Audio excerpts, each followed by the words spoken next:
ખેડૂતોની લડાઈ છે અને જેતપર ગામના ખેડૂતો ઉપર પોલીસ દ્વારા જે પ્રકારે અત્યાચાર આજે 7મો દિવસ છે, શું કહેશો આપ જે પ્રકારે કાર્યવાહી ચાલી છે?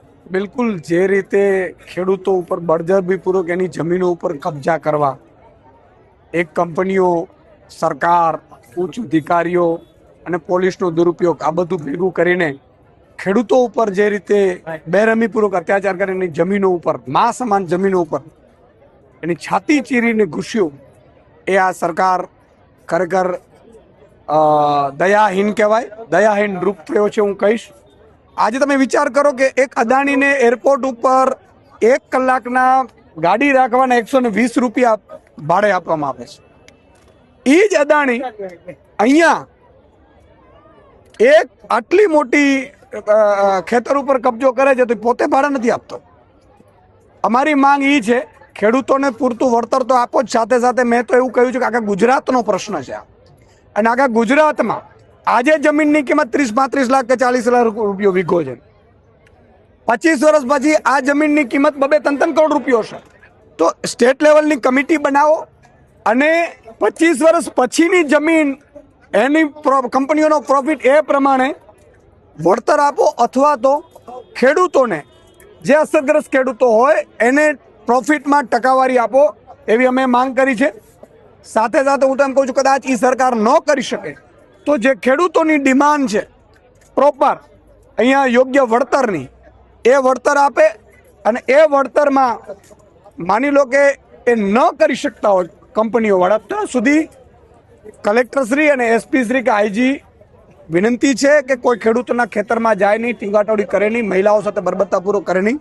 આજે પંકજભાઈ ને આખી ટીમ 7 દિવસથી અમારી અહીંયા છાવણીઓમાં મોજૂદ છે અને જ્યાં જ્યાં ખેડૂતની સાથે જરૂર પડશે અમે સાથે રહીશું.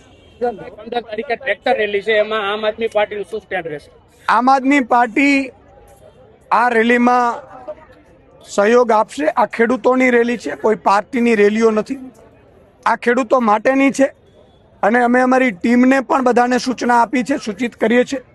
અને અમારી ટીમ પણ ગાંધીનગર જે ખેડૂતો માટેની લડત છે એ રેલીમાં આમ આદમી પાર્ટી મજબૂતાઈથી જોડાશે, ખેડૂતો સાથે છે. દરેક ખેડૂતને કહેવા માંગુ છું કે આ પહેલાં પણ હળદર કાંડ થયું હોય, તમે જુઓ કે કડદા કાંડ હોય, કે આગામી સમયમાં જેટલા પણ ખેડૂતોની સમસ્યાઓ આવશે, આ મામલે આમ આદમી પાર્ટી ખેડૂતો સાથે છે, હતી અને રહેશે.